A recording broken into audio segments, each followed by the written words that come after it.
Hi everyone, welcome to another session of G Niger TV News Scope, episode 8. Today we've actually got a bit more than usual in the sense that we've got quite a bit of news that we want to talk about.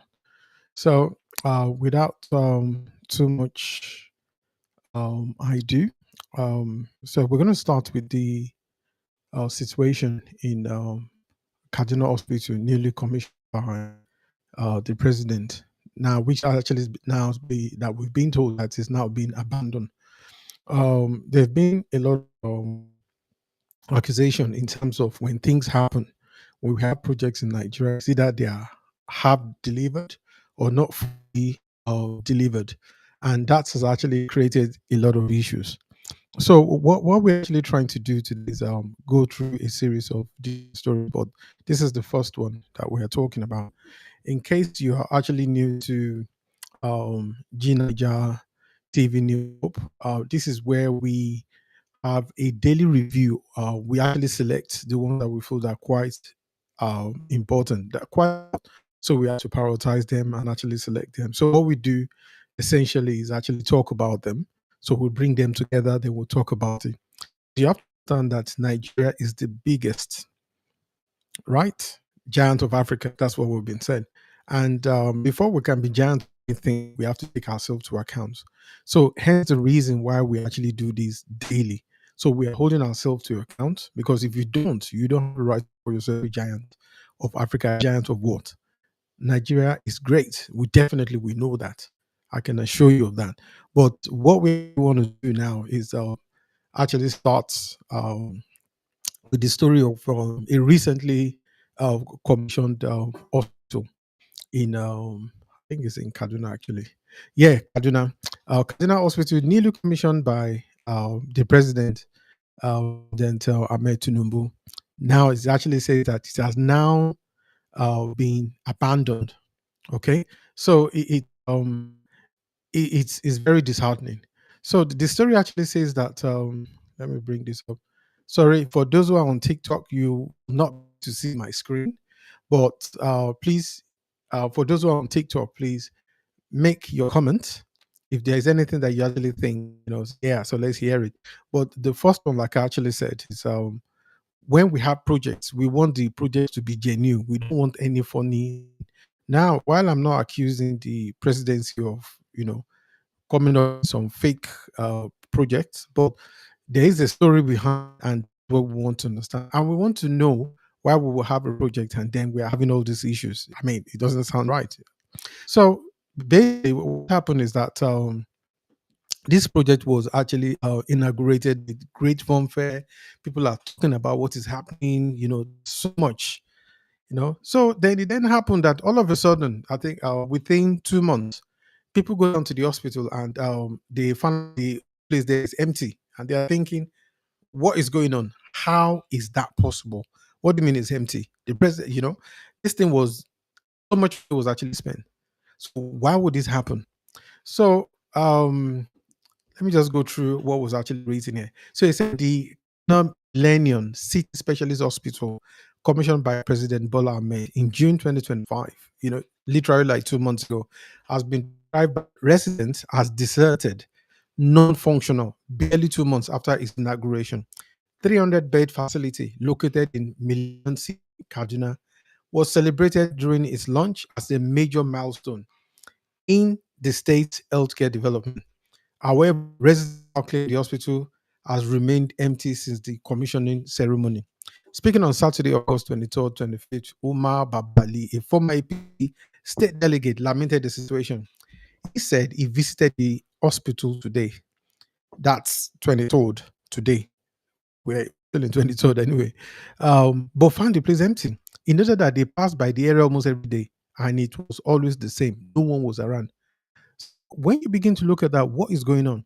Baba Ali questioned the rationale behind the inauguration, stating that with the announcement that the Millennium Hospital had been commissioned, people honestly did not understand what was actually commissioned. According to him, the state government announced the facility commissioning, but only temporary vehicles and set up brought during Tinubu visit were visible at the time. So you can imagine the president himself was here. He said everything they brought for the event had vanished. He added that if anyone doubted it, they should come and see for themselves. According to him, this is not about politics. People deserve justice, not deception. He further recalled that the project was initiated by former Vice President Namadi Sambo, completed under ex-governor Nasser El-Rufai, and finally inaugurated by Governor Obasani during the president's visit. Yet, despite its official opening, the hospital remained unused. Residents also expressed disappointment over the decision to name the social after President Tinubu rather than Namadi Sambo, who originally built it. Baba Ali stated, Salam alaikum, my name is Umar Baba Ali, a former state delegate for APC. So the person saying this is a member of the ruling party, so it's not PDP. So people can really come up and begin to say, oh, this is really different, that sort of thing. That is not what they're talking about here.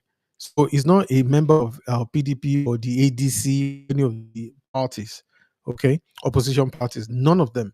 But this is definitely this actually has to do with the president, the ruling party itself, the APC. So I mean, so people are complaining that the hospital is disrupted. The struggles they brought when President Bola Tinubu came for the commission have all vanished and been taken away. Everything they brought during the Tinubu visit is no longer there. If they think I am lying, let someone visit the hospital today. So that's what Baba Ali actually said earlier. So they commissioned this almost 2 months ago when Tinubu came to it was because of Tinubu visit that they decided to open the hospital. Instead of, let's forget about the name. Why would you spend so much money building a supposed hospital? What is the rationale behind it if it is not going to be functional? Absolutely non-functional, nothing. And this is like the same story every time that we get to Nigeria. Not just Nigeria alone, okay? But this happened across Africa, so many other places. Our focus is Nigeria. So you actually have this that is actually happening. Why would you? It doesn't make sense.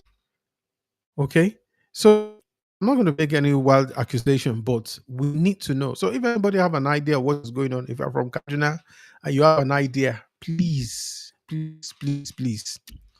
If you are from Kaduna, please, we want you to come and you know maybe you can shed light on for those who don't really have a clue. Because here we don't need to sensationalize, we are not trying to sensationalize anything. We just want to actually come up with, we want answers. Okay, we won't answer. So if anybody is actually out there and they actually think they know, please do that. Moving swiftly on, in Nigeria we've got this issue of terrorism right now, and it is not helping matter.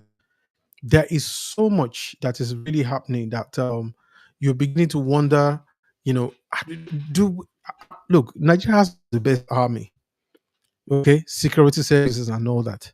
Why would we at this point in time still looking at the issue of terrorism in Nigeria? It is really bad. Honestly, it's really bad. And I think we are all having this idea.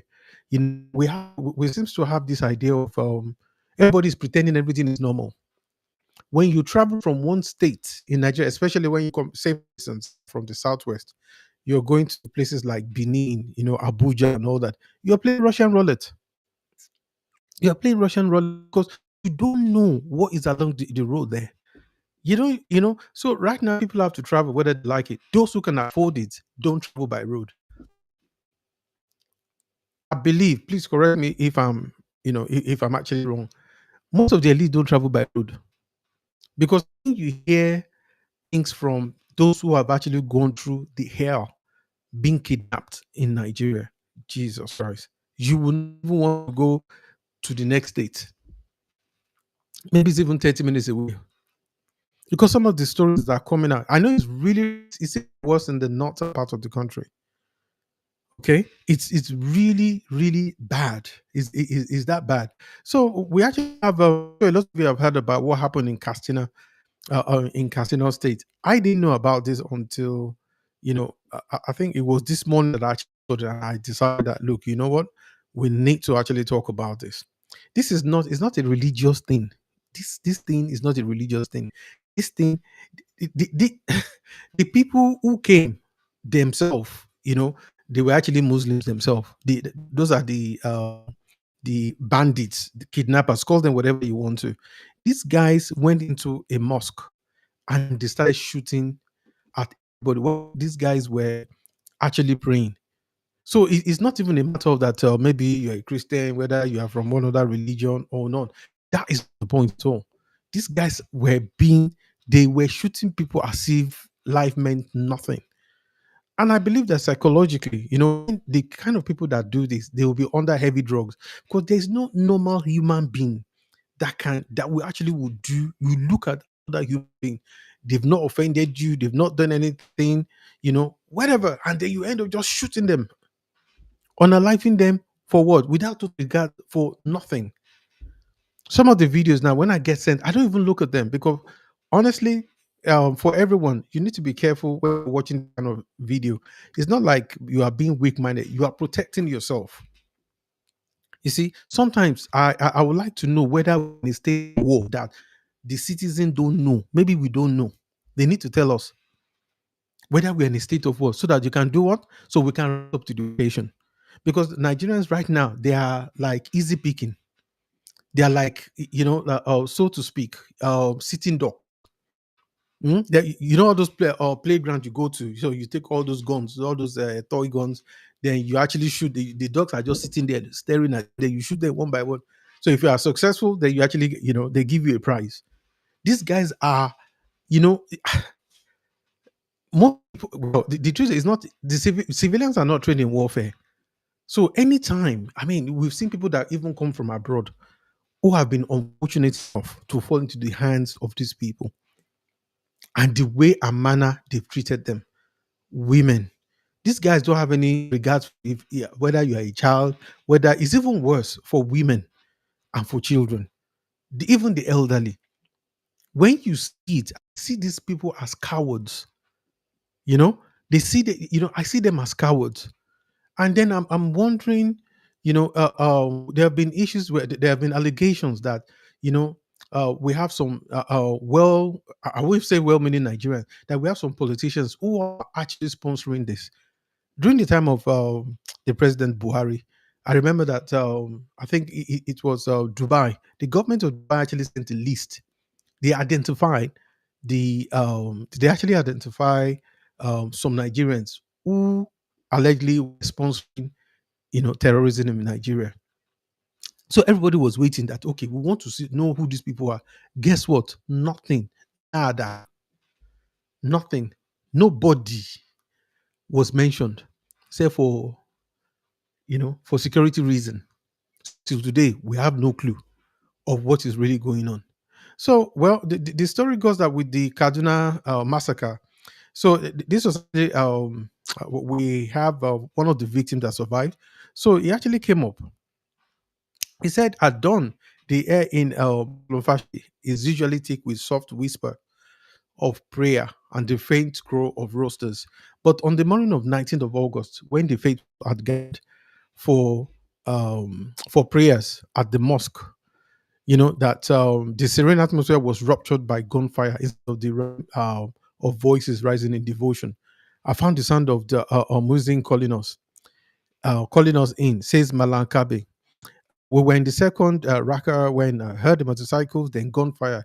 It was like the air itself exploded. He said, is this somewhere far away? The gunmen stormed the mosque, cutting through rows of worshippers. No fewer than 30 men were killed, most before they had the chance to attempt an escape. The attackers, described locally as bandits, left behind bloodstained mats, torn sandals, and the echo of unanswered prayers. When I close my eyes, I see their faces. Inside the mosque, fear turned quickly to chaos. Survivors recall screams of screams muffled by gunfire, people stumbling in the darkness, the air filling with the dust and acrid gun smoke. I saw my neighbor lying face down in front of me. He didn't move, says Kirby. We grew up together. I feel for his family. I had to crawl that boat to escape. When the bandits left, the silence was heavier than the violence itself. I have not prayed inside a mosque since then. How can I kneel where blood was spilled. Every time I close my eyes, I see their faces. The mosque was our refuge. So, say Malam Umar, a religious leader from the area, the attack was not just on worshippers, but also on the heart of the community. The mosque was our gathering place, our school, our refuge these days. To attack it is to say you have no right to peace, not even your God. Look, we can actually look. We can keep reading this, but you see, the same thing is there. Who are these people? They say we have to start asking questions. Most Nigerians, put it this way, we don't even take our government to task. We don't ask questions. Nobody's even trying to find out anything. About some few months ago, I remember on one of our view blog, one of the questions I actually asked is that why is it that we don't have like a guideline? Like, okay, these things are happening. How do we safeguard our people? If they're from home, what are the ways that they can, take precaution? How would we, mitigate the risk of this things happening? So how would they say somebody attack them? What should they do?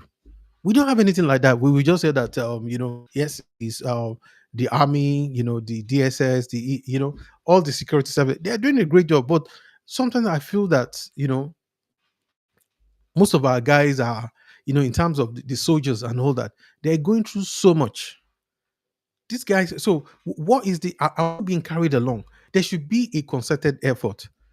Few days ago, the former the army chief, Buratai, said that there should be a COVID like, there should be like a COVID like lockdown in Nigeria. So the question I first asked was that when he was there, what did he do? Did he come up with anything like that? No.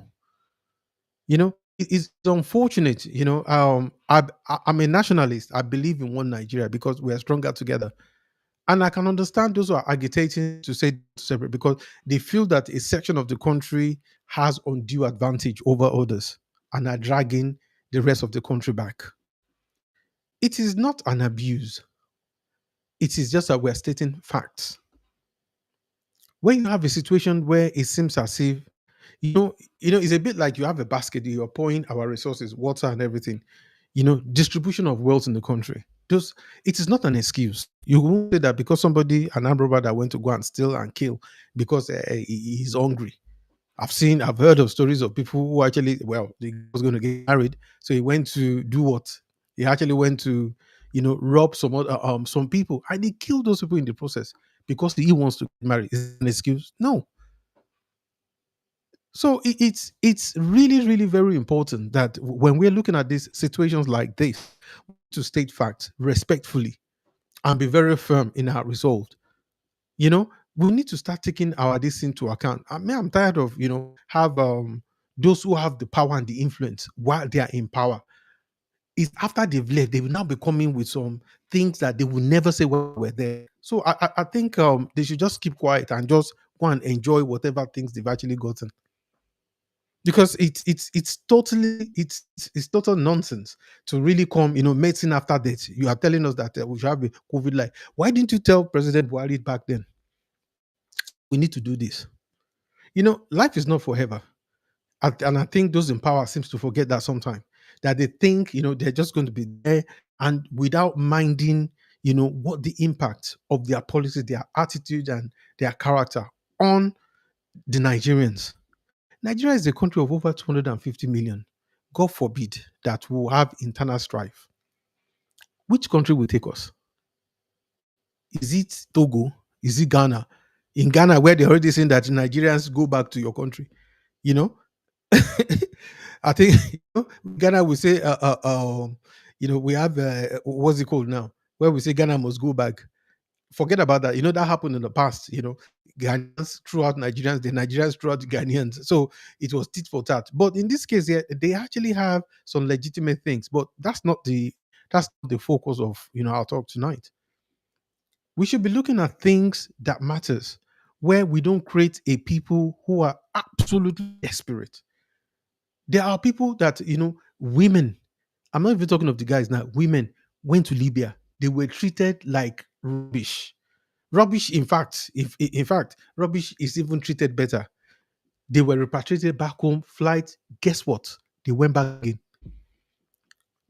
Then you'll be thinking, come, you were suffering there. Now they brought you back and think, and they will tell you that anywhere but Nigeria is bad. Are those in power listening to those things? Are they sensitive? Do they have the compassion to actually think about this and to actually look at what is really going on? Is it just a matter of, I'm all right, Jack? I don't want to know anything. As long as they are okay. When we look at our educational system, you don't want to see the kind of people. Look, Nigerians are brilliant. We are brilliant. Let's, it's not about being proud, okay? But it's not enough to just be brilliant. We need the character and the attitude, our national psyche.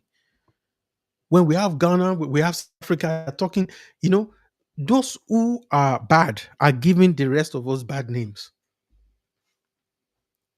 Absolutely. They are giving the rest of us bad names. You can see Nigerians who are outside the country doing fantastic, brilliant, doing things that, getting accolades and all that. Of course, every nation, I feel that it's unfair to be tagging Nigerians, but I can understand where people are coming from. There's a news that we're going to talk about later about a car that was missing in Canada. So don't let me give the car away. And when they found it, they found the car in Africa. Guess where? It is not Nigeria. So you find out where they found it. So when people point fingers and say, I've told somebody that in the UK, sometimes when they arrest people of African descent, sometime from somewhere from Africa, do you know what they usually say? Maybe they've committed a crime. They say they are from Nigeria.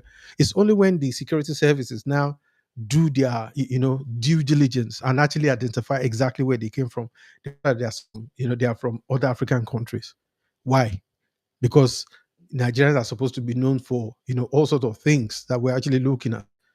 It's not so much that the good, the bad, and the ugly. You have them in Nigeria, you have them in Ghana, you have them in Europe, you have them in the UK, you have them in America. But we are easy picking. And because I believe that our government are not so much sensitive to all these things. Okay, so imagine this guy came to the mosque there in in Katsina. They went to the mosque, unalived the people there. And these people that are doing this, they are Muslims. Oh, they are Muslims. So they can't come out and say, oh, maybe you are praying to the wrong God, or oh, you are a Christian, so that's why we're doing this. No, it's got nothing to do with that. It's got nothing. So let me just move swiftly on because we've still got quite a few to talk about. Right. So my other story has to do with I'm sure a lot of us know about Little Cash. So this is a bit different now. Who happens to be a rapper in Nigeria, and apparently he was actually attacked recently. The news was actually coming out that Little Cage was attacked, and people were like, "Nah, it's not true." That they've been, a lot of people have been checking online to find out whether this was actually true or not, and they actually found out that where some there wasn't his management were not really forthcoming. There was no press release or anything. So it says popular Nigerian rapper Keshiro Ode, widely known as Little Kesh, has finally spoken out following a terrifying attack that left him injured in Lagos earlier this week. Eyes of Lagos reports. The incident reportedly occurred on Wednesday when the music star was ambushed by unidentified attackers who allegedly attempted to rob him of his valuables, including a chain. During the altercation, Litige was stabbed in the neck and ear, resulting in serious injuries. Shocking images from the scene quickly surfaced on social media, sparking a wave of concern from fans and fellow entertainers. The 30-year-old rapper was immediately taken to a nearby hospital where he received medical attention. Doctors were able to stitch his wound, stabilize his condition. Breaking a silent post on his Instagram story, Little Cash described the incident as an unexpected blow, but expressed deep gratitude for life and recovery. Life threw me a curveball, said, but I'm safe, healing, and blessed to be here. Grateful for the love, support, and prayers he shared. The update was as a relief to his fan base, many of whom had flooded social media with messages of concern, well wishes in hours following the attack. As investigations continue, Lizike's recovery remains the focus, with supporters hopeful for a swift return to the music scene. So well, I'm glad he's actually okay. You don't want think things like this shouldn't really be happening. It shouldn't be. It's just rather unfortunate. But that's the situation that we actually have in the country. And I must say as well, again, it's not only in Nigeria it is happening. Come to central London. If you know that it doesn't happen in the UK, go to central London, maybe go to Oxford Street and wave your iPhone or your Android phone and say that you're in El Dorado, then you've got another thing coming. It's not going to happen. Before you close your eyes and open it, you'll be glad that if you still have your hand still attached to your arm. So it's everywhere. It's everywhere. So sometimes we're just looking at things and we're thinking, how did we get here? So it's just rather funny. But key thing is that we're happy that he's making a good recovery. We want him back on the music scene. So, but I must admit I don't really listen to his music. So if you ask me, don't really know. But he's internationally recognized. So there you have it. Right. So I want to talk about a pastor. I want to talk about a pastor in Nigeria who happens to live in he happens to live in I think it's in Benin Republic. I don't really, I first came across this story. I think it was last year that they were actually talking about it. That Abike Dabri, the minister for um, diaspora, Nigerians in the diaspora, and I think she did mention this. Now we have another minister now, the wife of the late Biafran leader. Um, Ojuku Bianca Ojuku. So she actually went down to Benin Republic, and she actually came up. She actually went to see this man that they heard about the story where he was allegedly accused of it actually said he actually raped a 13-year-old. So, but during the investigation, so they actually found out that um, the the alleged victim basically came out and said it's not true. So that in itself have created a dilemma for the prosecutors in Benin Republic. So let me just quickly bring this one up. Sometimes I always try to say that when we hear things, we should not be quick to judge. There are always two sides to a story. On social media, before you can say, hey, everybody's gone, yeah, of course. In fact, when some people talk about the story, you would think they were actually there, like, in fact, when the deed was done, they were there, like, they had a special VIP there, So basically, he said Nigerian pastor Benjamin Egbaji Elin, who is from Cross River State in Nigeria, has reportedly been held in detention for 2 years in Benin Republic over an alleged rape case involving a minor. So the situation was brought to light by the Minister of State for Foreign Affairs, Bianca Ojukwu, who shared updates during a recent post on our official X, formerly Twitter handle. According to the minister, Pastor Egbaji is currently being held at the Sierra National Hospital in University, where he is also battling serious health complications. These are, like I said, been for like 2 years. The allegations stem from a complaint filed by a Beninese woman, Pede Victoria, who accused the pastor of being her 13-year-old daughter, identified as, let me just say, Sarah. However, in a tweet, the alleged victim later withdrew the accusation, which is now the subject of an ongoing appeal in court. Ojuku confirmed that the Nigerian government is actively working in this to ensure that justice is served and that Pastor Egbeji receive proper legal representation and medical attention.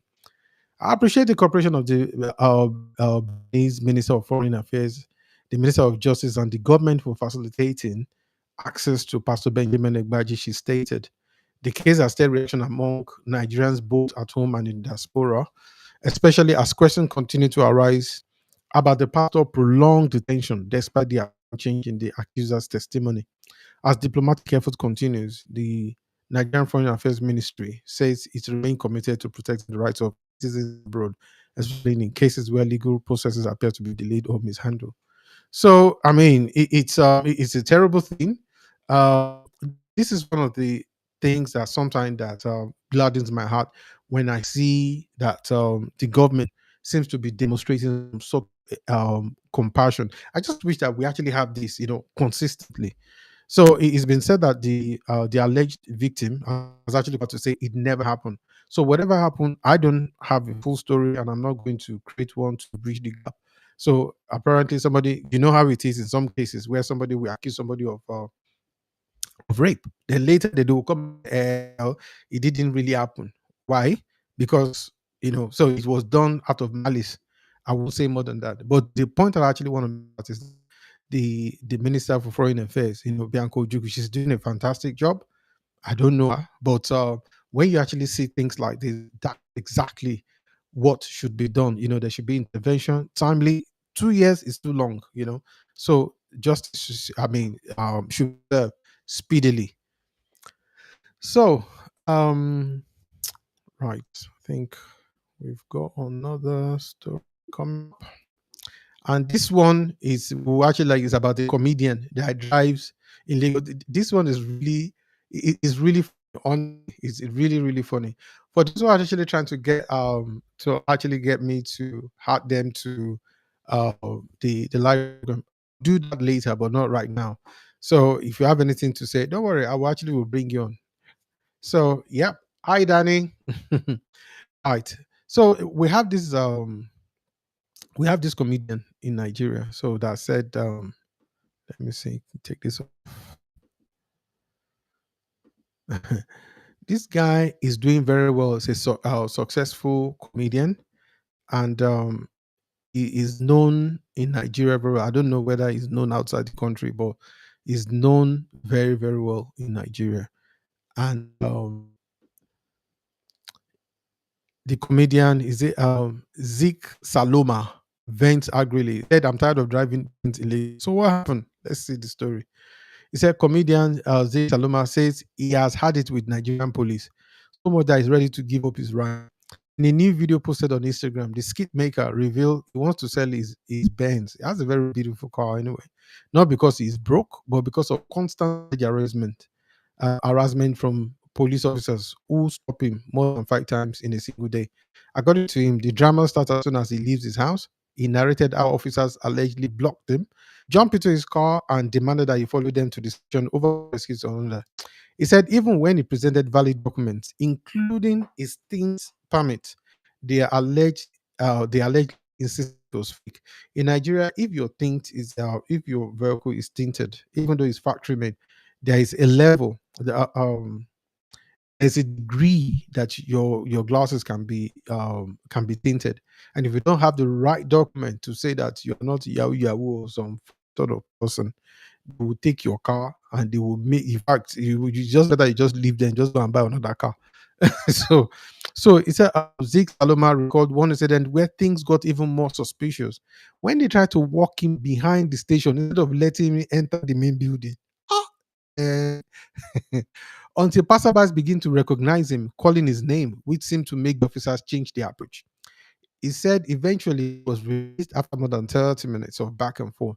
But it didn't end there. He said on the same day, while now driving from the station towards Aja Bridge, another set of officers flagged him down at VGC.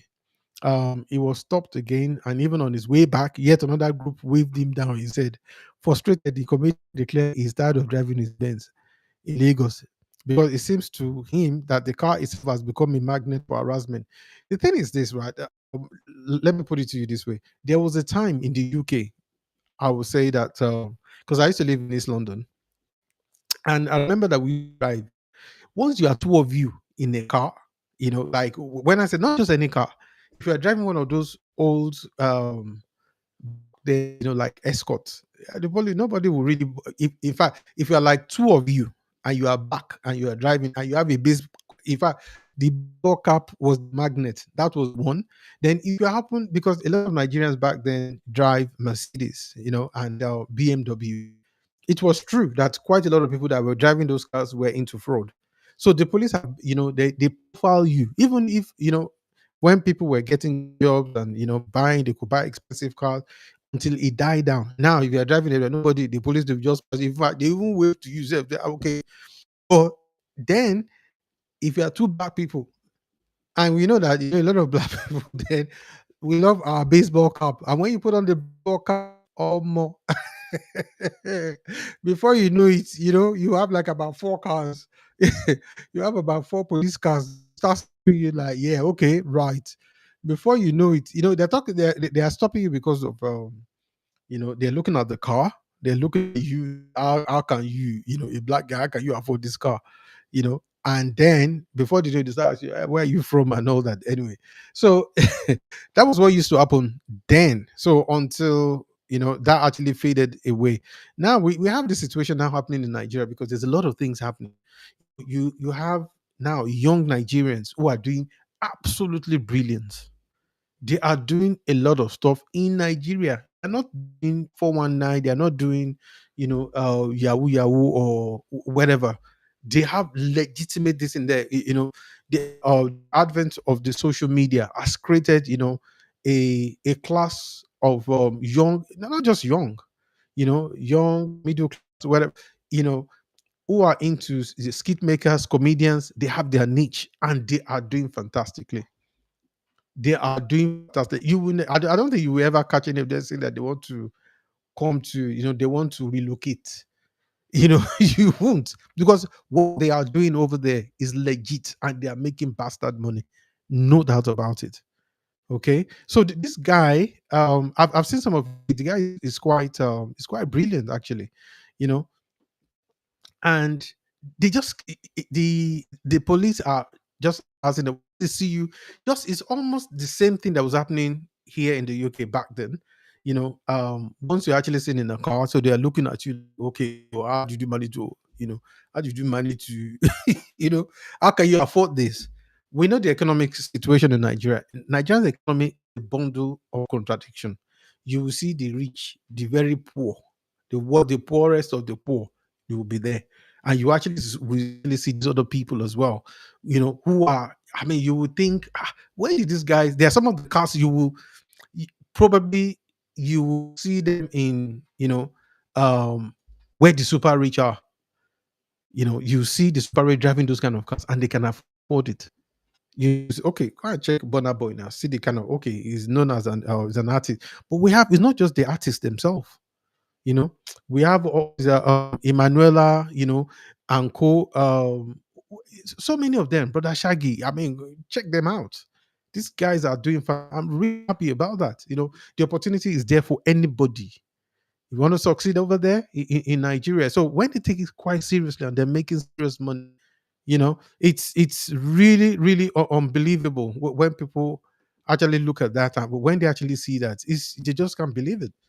It's like, how did this happen? These people they are in Nigeria. They can show exactly how much. Look at Pella, Jarvis, all of them. So now, but the thing with the police is that every time they're always looking at this thing and they are thinking, how is this thing happening? So once they see them, the first thing they will come and say, hey, it must be 419. Even in tech, there's a story of a guy that actually works remote, full remote, and I think he was being paid about $1,500 a month. Okay, now his neighbors actually reported him to the police. They said that his generator was always on. And he's always that Uber is always delivering food. The guy doesn't, not that he doesn't go out, but most of the time when he needs stuff, he has all these Uber people that he calls. They will do shopping for him, deliver, and things like that. I know a lot of tech guys in Nigeria like that who have like about, maybe like 2 jobs or something like that. So you can imagine you're in Nigeria, you're earning dollars like that, like 3,000, 4,000, $5,000 a month, even in pounds. So imagine the kind of cash that is at their disposal, the kind of money they're actually making. So things are changing. Okay, but for a lot of people, they just look at it that, how is it? What are you guys doing? As a tech person myself, I can tell you. You want to do stuff like data analytics, you want to do things like master data management and stuff like that. Nigerians are there, and now because you can work from anywhere. You can work from anywhere. So, but you have some set of Nigerians who are working really from inside Nigeria. They don't have any desire to come. If they come here, I know a lot of these people. When they come to the UK, I can only speak of the ones that come to the UK. So they will tell you that they're actually looking to spend like about 2 weeks holiday, spend 2 weeks in the UK. By the time you call them on the fourth day, my guy, where are you? Guess what? They will tell you they've gone back to Nigeria. Like, I thought you were spending 2 weeks. Say, I just can't wait. The truth of the matter is that most Nigerians, once they make, if they have the money, they will not stay in the UK. You can be rest assured. Not that they don't like the UK, but the thing is, we love our own side. It's because people don't, so those who have not made money, that is why they are here. I just don't get this. Or those, sometimes people that will sell their houses anyway. But the point I'm just trying to point out here is that when the police see young people, they're driving these expensive cars. I know of a lady that I met today. I went to an event called Onidiri, festival African, yeah, about African hair. So this was at Bromley. When I actually went there, she has a salon. Her name is, I'm sure some of you might know her, Woomsy Airfield. She's doing well. If you see how much she's making, she's doing well. She's doing well. So people, a lot of us. So anyway, but the point I'm just trying to say is that, so imagine that kind of person now. Say maybe it is in Nigeria and all that she's doing. Imagine that they will be saying that, oh, maybe she's into some dodgy stuff, but she's not. She's not. A lot of people don't even know what is really happening on social media. They're just there to come and be doing LOL and be laughing and be. You are laughing. Meanwhile, some people are making serious money. The people are making serious money there. They totally no clue. They are not even sure of what is really going on. So I just want to say that so if you're into social media and in Nigeria, I would say tone it down. Okay, tone it down. That doesn't mean that you don't have a right. Just look for something. Just humble yourself and enjoy your money because you don't want to attract. We have all sorts of things going on right now. Kidnapping and all that. You need to be careful. Don't make yourself a target. If you're very wise, just look for one old banger. It doesn't matter. Just look for one old banger or go and get security. Okay, get your own private security. You can afford it. Okay, so oh, I didn't really intend to go in, that deep into it. So now I now want to talk about the stolen vehicle from Toronto. It's found in Africa. Now that one, every most places they always accuse it. They say, if anything happens, hey, it's Nigerians who, you know, yeah. Thanks, Kenny. My I have a friend of mine. He says, "Oh, that we wish we could be notified." Okay, yeah, I will take that into account. Absolutely. So, one of the key things that I was actually saying was that this car was actually found stolen. Okay, so let me just share the story very quickly. The reason I really want to share this is that when I tell people that it's very easy for other countries to be accusing that, oh, this thing is happening, they are Nigerians, they are Nigerian. The thing is that Nigerians mainly are, we are mostly extroverts. That's the thing. When people come to our country, Nigerians love visitors. When somebody come out, from outside the country, they will even treat better than their own people, and that's the truth. They are, Nigerians are people that they welcome visit any visitor that comes to Nigeria. Go and ask most expatriates that works in Nigeria. Once they finish their engagement, the project, whatever it is that they're working in Nigeria, they they some of them when they go back, they will now go and sell all their stuff, come back and start living in Nigeria. And you would think when you listen to some of the crazy stories you hear from that, you would think nobody wants to live in Nigeria. But I tell people, be careful. Don't say that. There's a lot happening in Nigeria. Nigeria, we are. I take it personally that Nigerians were too tolerant. That's why our leadership treats us the way we do. Because you know, anyway, don't let me go there. There's something I wanted to say, which I will just stay clear for now. So I don't need any unnecessary controversy. But at some point, maybe I will talk about. So basically, this story is about this shocking comment, or this shocking moment. A car stolen from Toronto, Canada, was traced and found in If I ask anybody, which country do you think that car was found? Huh?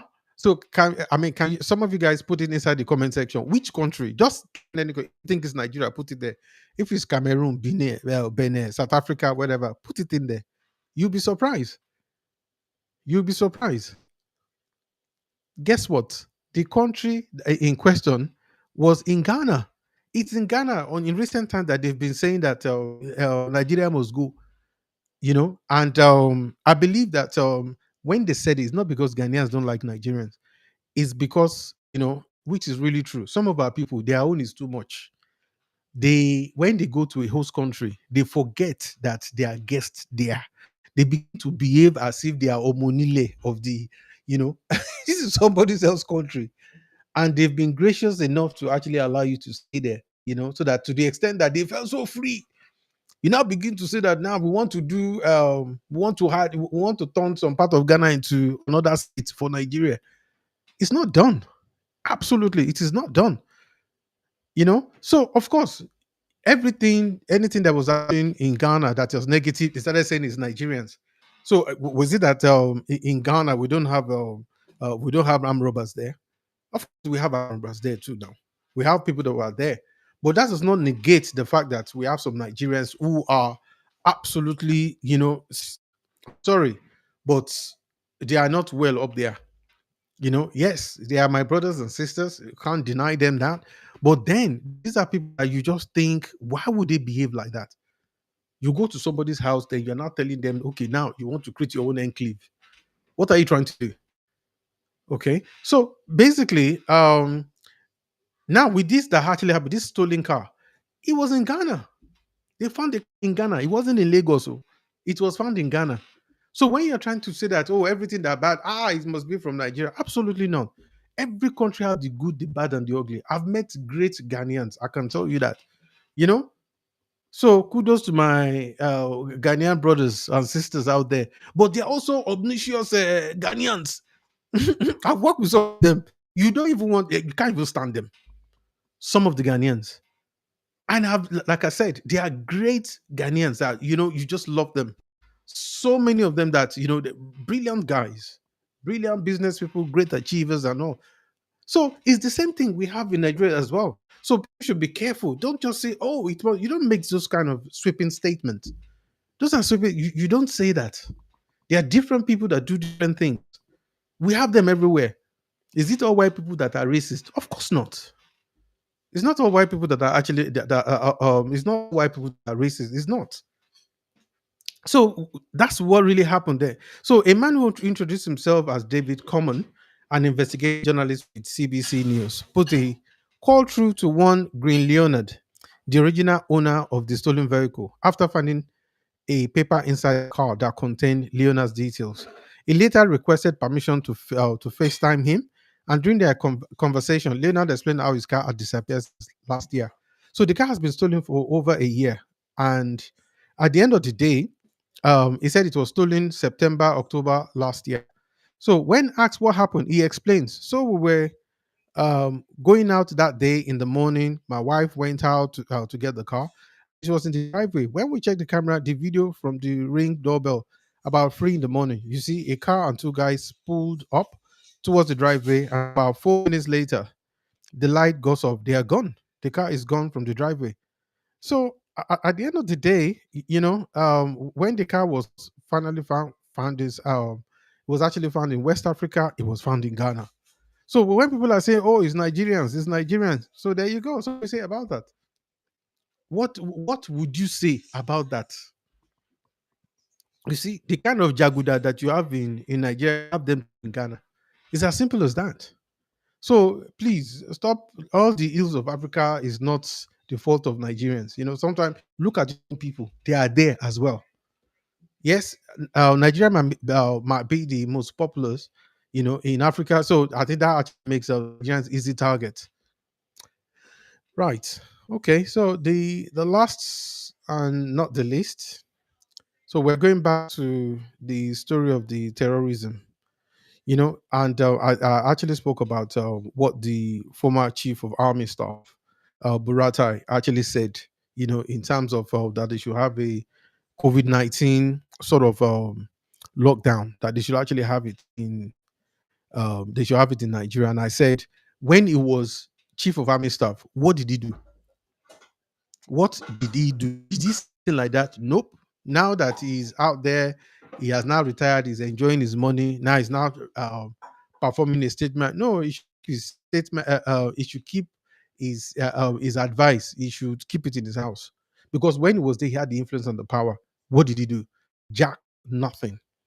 He was just doing the normal thing where we are chasing them. He never suggested any of this thing. Now it's no longer there. Now saying that we should have like a lockdown. He should have told President Buhari then that they should actually they should do that. Okay, so now we now have a former chief of general officer commanding GOC. Um, you see, all these people, they always come out with all these things, but when they are there, they didn't say anything. So this is a retired general, GOC, general officer commanding. I think I'm right about that. Right. Okay. Let me.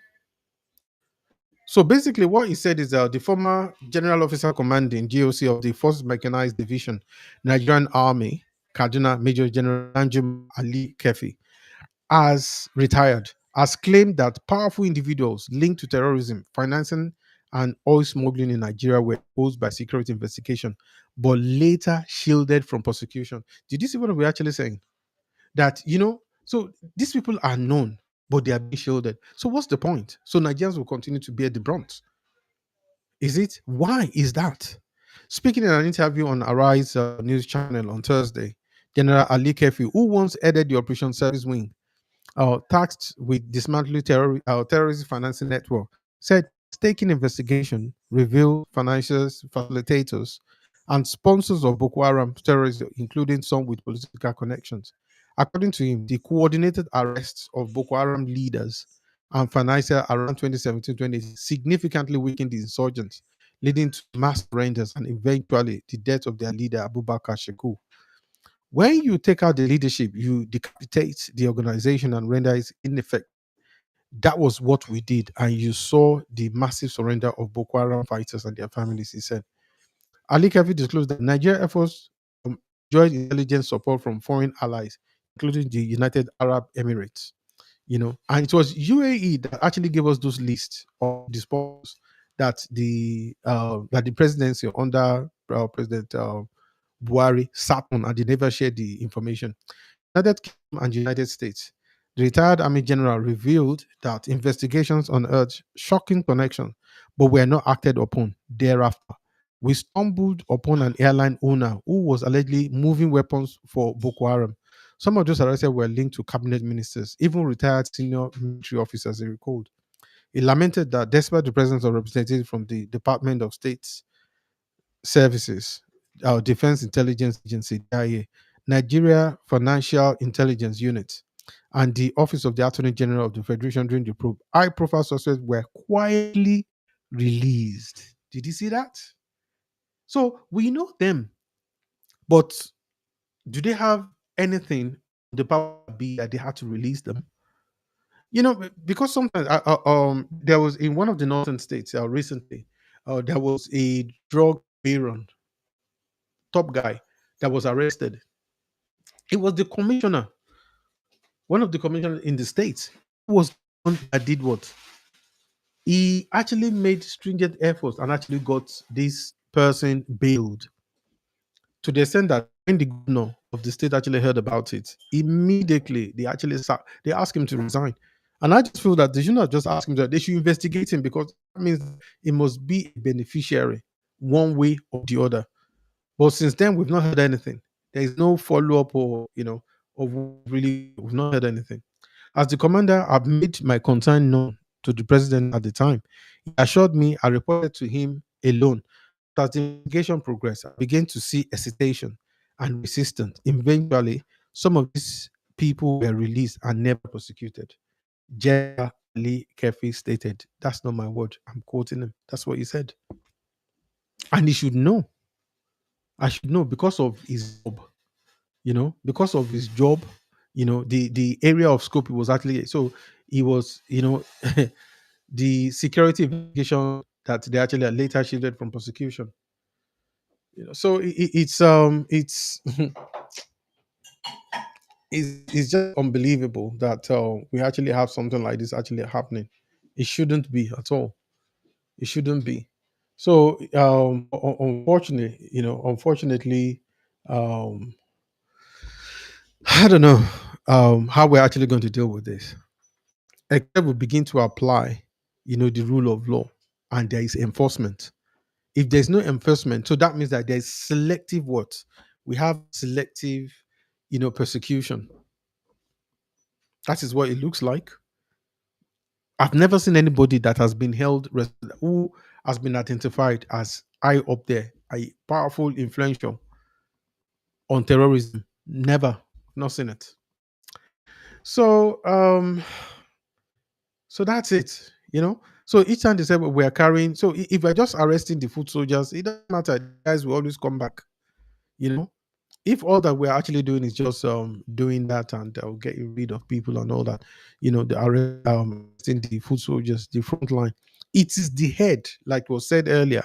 When you decapitate the head, the body will die. It's as simple as that.